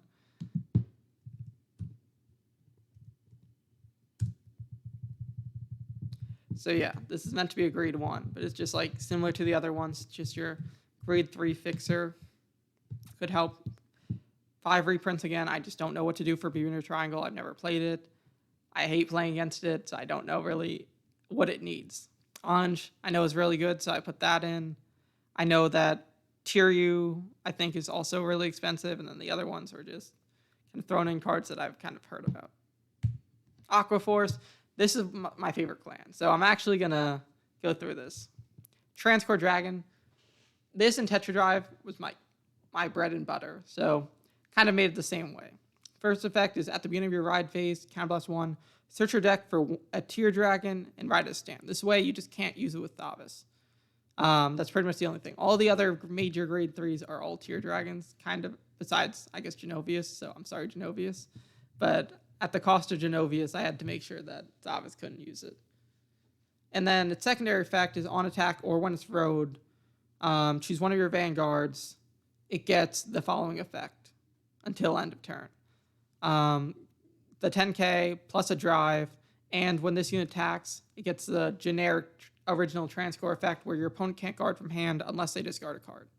And it gets a critical if they don't discard. So generic transcore effect, you can do it himself on turn 3, and then for turn 4, you can now use it with Maelstrom, Glory Maelstrom.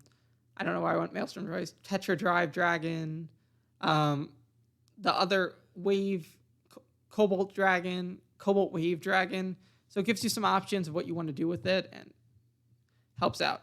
But I also gave him his own out, where I gave him the grade 4 Transcore Dragon card as a grade 3 meant to be used with Transcore if you don't want to use it with Tetra Drive. Its effect is during your turn, if you have Transport Dragon in the Soul, your front row gets 10k, so it's still going to have to be a turn 4 thing. And to clarify, this is ride phase, so you can't just ride it, get 2 Excel markers, and go instantly into your turn. It's turn 4. And its effect is the same as its original effect, where in the battle that your unit attacked, if it's the third battle more of that turn, you can activate the effect. So it just has to be third battle more. It doesn't have to be an on hit like the original was, which sucked. Sorry, it is. And then because it has like 2 effects based on the situation. If it hit, you can draw a card. If it didn't hit, your opponent can discard a card. If they don't, choose one of your units against 5k, and then you can soul charge 1 and counter charge 1. So essentially you get more power if it doesn't hit, and you get resources back. But if it hits, you still get resources back, but you don't get the 5k. Amphibian Dragon, want to give Transcore support, so it's an on-place. You can look for a blue flight card, which gives you either Mythical Core or Transcore. It's a Vanguard Circle effect, but it does help you fix your rides to make sure you get Transcore first. And then secondary effect is, once per turn at the end of the battle this unit attacked, if the attack does not hit and you have Vanguard with Tear Dragon in its card name, you may stand this unit, and it gets 5k power until end of turn. If it did not hit, you can counterblast 1 to stand it. So it stands either way, but if it doesn't hit, it's a free restand that gets 5k, and if it does hit, then it just restands. So helps you hit numbers. Tear Dragon doesn't make it Transcore specific, so you can use it with Tetra Drive or Maelstrom or any other, or Cobalt Wave, whatever you need it situationally, but it's meant as a Transcore card specifically. Then Blue Wave Marine General Damia. I put in some Tetra Drive support because Tetra Drive kind of isn't good. It doesn't have enough power to warrant itself, so hopefully cards like Amphibian Dragon, Transcore Dragon, Damia, and Brutal Trooper will help. So Damia's skill is when your Vanguard attacks, this unit and that unit gets 5k, so boost your Vanguard up every time. So if you attack 3 times, it gets 15k. Secondary effect is essentially an attack enabler, because some cards are so stuck on 4th battle or 1st battle. This card essentially allows you to increase or decrease the battle cost. So if you had Repressed Strike Dragon, you can use its Counterblast, Damia's Counterblast, to then say, Repressed Strike Dragon's ability will now be able to activate on either the 3rd or the 5th turn rather than the 4th. Same with Tetra Drive to give you more versatility, where you don't attack on the 2nd and the 4th to trigger its effect. Brutal Trooper, the card that lets you get you plus because Tetra Drive loses you 1 based on its original effect. So back or center, when your Tear Dragon Vanguard attacks, you draw a card. Honestly, this might be too good for Maelstrom, so you could just make it specifically Tetra Drive Dragon or Blue Wave Dragon. But I made Tear Dragons just specifically so it can work with Transcore too. Secondary effect is just another booster where when your Vanguard attacks, this unit and that unit get 3k. So if this is in the back row and Damia is in the front row, each time your Vanguard attacks, it will get 8k, and this unit will get 3, and Damia would get 5. I also threw in Aristotle here because figured Thavis needed another stride. First effect is counts as grade 3, similar to Lambros. When you have a Thavis Vanguard, secondary effect is because you rest everything to use Thavis' effect, it stands them all. Third effect is choose one of your opponent's rear guard for every 2 attacks performed. When this unit attacks, retire them, and if you retire 2 or more, you can choose one of your rear guard to stand it. It's not necessarily the same as Lambros, but it does give you more retires. So it's kind of like maybe a Tekken 1 if you need it situationally. 3 reprints I feel like are pretty obvious. Thavis is expensive. Lambros is needed for Thavis. I don't think there's any card that's necessarily super needed. Pursuit Assault maybe, but it was just reprinted 2 years ago. Sorry if my voice just cracked. And then Wheel Assault, because I feel like it's needed a reprint forever. I don't think it's necessarily used in every deck, but nice to have access to for any Aqua Force user. Another clan I actually really like, Megacolony. So focused here is first off Ghidorah focused, because Ghidorah calls grade 3s, but there's not any good grade 3 rear guards in the deck. So this card's meant to be that, where its first effect is when placed on rearguard circle, all your front row units get 3k for each of your opponent's open rearguard circles, which is good because that way your opponent can't avoid cradles. You'll either cradle their units, which is Ghidorah and like a lot of the Megacolony effects. I don't think I have to go into that for anyone who's watched this video that far. And then if your opponent has 1 or less open rearguard circles, then this unit you can counterblast 1, and this unit gets a critical, and you can draw a card. So it's essentially best of both worlds. You call this card, you're either getting plus to your whole field, or to your front row, or you're getting an extra crit on this unit to make it more threatening. Also, its secondary effect is when this unit attacks, if you have 2 or more cradle markers, if your opponent has 2 or more cradle markers on their units, he gets 5 cards, and it can't be guarded by sentinels. So it's a really kind of meant to be the pusher card that helps Grador have actual power cards effects. Punish Stag, another dark face card. Give this card actually the effect of like a can't stand effect. It's like,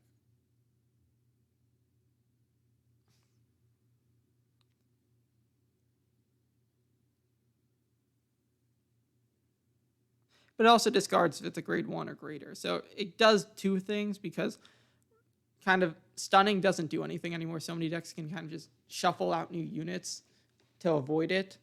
And then this way you get a draw here, plus hypothetically you have cradles to get more draws. And it also gets the effect that once per turn, this unit gets plus 6k for each of your opponent's cradles. And it does have the grade 1 high class moth for counter charges, so you don't have to worry about it in that regard. The deck does do counter charging well. It does struggle with soul charging. Then you have this card here, Twilight Matter, another dark face specific card. You have Vanguard with dark face in its card name. All cradled units cannot be targeted by its opponent's card effect. So this is just here for explanation purposes of if my opponent has a unit with cradle marker on it, they'll have to call over it, or they'll have to do something. They can't choose it, push it into the soul, or retire it for a revenger cost to negate the effect. Also, you can rest this unit and just cradle opponent's unit. I also did 3 machining cards, because machining's kind of got the worst of everything. So the first machining card, Warsicle, I kind of went with another kind of mechanic breaker tier with it, just because when this unit attacks, choose any number of your rear guards, stand them, and they get 5k power until end of turn. If you stood 3 or more, it gets 10k power and a drive. Secondary effect is the one that kind of breaks it, though. Counterblast to 1, rest all your standing rear guards. If 3 or more units with machining in their card name were rested, choose 1 auto, act, or continuous, and until end of your opponent's next turn, they cannot activate abilities of that type. So for instance, if you picked auto, your opponent can't use any auto abilities for the rest of the next turn. So just imagine how crazy that is. Regardless of what they ride, regardless of anything, they just can't do it. It shuts down a lot of decks, but it's not like so game breaking, because there are enough act or auto abilities, kind of whichever one they pick, to negate this. Also, because it's an act ability, I didn't feel like I had to make it once per turn, because you have to rest all your standing rear guards. Honestly, I feel like just make it once per turn anyways, just while I'm saying this, that if someone figures out a way to do it, you can't fully shut your opponent out, but also it would cost multiple counterblasts, so I'm not sure it'd even be worth it. Like, you'd shut them down for a single turn. That's an M, not an N. Okay, so now 2 more machining cards. Machining Papio, another iconic classic. Effect is when this unit is placed on rearguard circle, choose 1 of your opponent's rear guards, and that unit cannot stand. So it's just a non-stand effect, but also has when this unit is rested due to your card effect, you can draw. So it's a free draw engine. Same with what I kind of did with Mosquito, where it gets when this unit is placed, you can count +1. Your opponent calls the top card of their deck, and they cannot stand it. It's called as rest. And it also has the effect when this unit is rested due to your card ability, you can soul charge. Because, like I said, Megacolony doesn't have great soul charging engines. 3 cards. Main thing, Brilliant Blister. I added Spark Hercules because they don't have anything. Honestly, make that Grador. Sticky Bolas is like a $3, $4 card, I think, so make that cheaper. Brilliant Blister is the only one that really matters, so for reprints. Great Nature. So I added some honorary professor support. Honestly, I don't really care that much about it, so for just sake of convenience, let's just... Main thing with it is it's meant to help Chat Noir out and make the decks better. There's a few cards in here that I feel like actually matter a lot more, like this one, Parabolic Moose. It's meant to support Polaris. Skill is auto rearguard circle once per turn. When this unit attacks, choose one of your vanguards named Battler of the Twin Brush Polaris. You may increase or decrease that unit's power to match this unit's power until end of turn. And then when this unit is retired due to your other unit card effect, Soul Blast 1, if your vanguard is Battler of the Twin Brush Polaris, you may draw 2 cards. So for anyone who doesn't know Polaris, it essentially says if you have a rearguard with 70k power, you can restand this unit and restand the unit with 70 plus k power. But this unit also, the key thing with that is that it's very difficult to get that power on that unit. So the thing here with it is when this unit attacks, choose one of your vanguards named Battler the Twin Brush Polaris, and you may increase or decrease that unit's power to match this one. So you can always have this unit now kind of buff Polaris crazy, and then it also has the ability to draw 2 cards. So quite frankly, it's really good. You kind of have to use amber triangulars mostly for whenever you try to use Polaris. I'm trying to make it slightly better because Polaris adds his own power to that unit before it counts for the 70k. So by doing this, if you boost this twice with like Fossa or the grade 1 that retires itself to give 10k or whatever, now it's a 29, but then you also give the 29 to your Vanguard, you boost it with mini belly or whatever, it's 13k, it's plus 42, now you're at 70k. It's super easy, doesn't have to commit crazy much to the board, and then realistically you're gonna have to retire it for an effect, so this way now you can draw 2.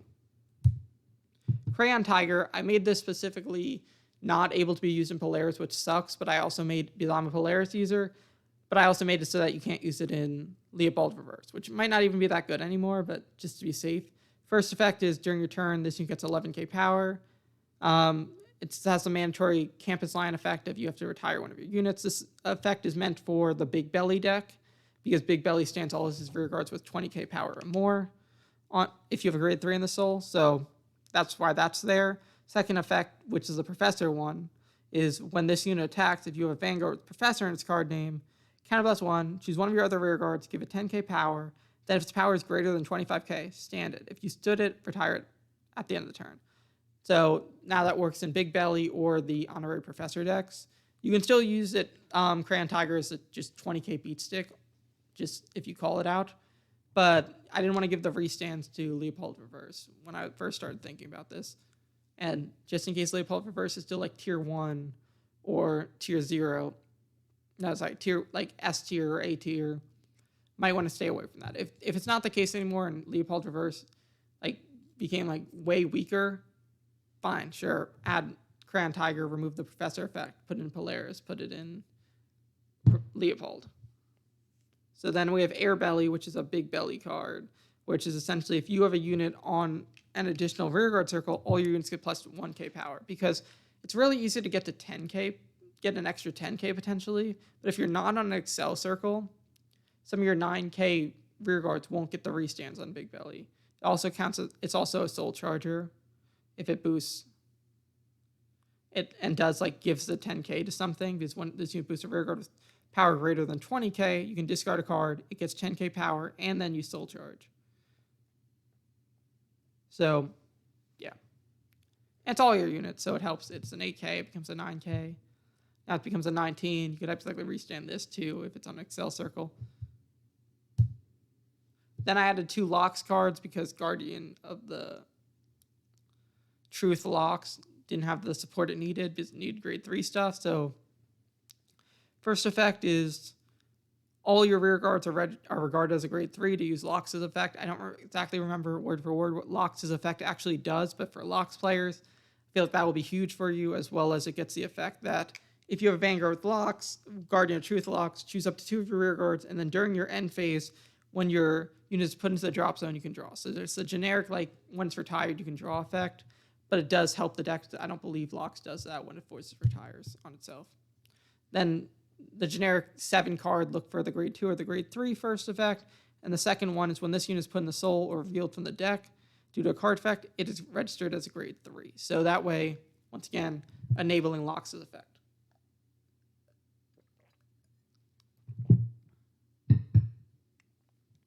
So yeah, reprints. Honestly, the Blusher, Parakeet, and like Leopold. Leopold's the only really big one. I don't think there's anything super expensive in Great Nature that warrants being reprinted. But if I'm wrong, Great Nature players, feel free to change that. I feel like you could go with the Grade 2 and the Grade 3 Professor cards. Sorry, the Legion. But I'm not sure how good they still are, so I was hesitant. And we're finally on to the last clan, Neo Nectar. This one doesn't have a Grade 3. So Asha support here. This card essentially, if you have 2 or more Ashas in their rear guards this unit, and all your rear guards with Asha in their card name cannot be targeted by card effects. That way, you negate your opponent dealing with the Ashas easily. And then also choose up to 2 cards from your drop zone, put them on the bottom of your deck. If you put a card with Asha in its card name, you may draw a card and countercharge. So essentially makes the effect a free draw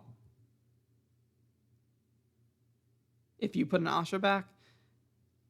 Honestly, once again, looking at this, another card that I feel like should have a once per turn because it makes its effect free if you just have a bunch of Ashas and you could just draw and you won't deck out because of the effect. So yeah, another Grade 2 for Asha.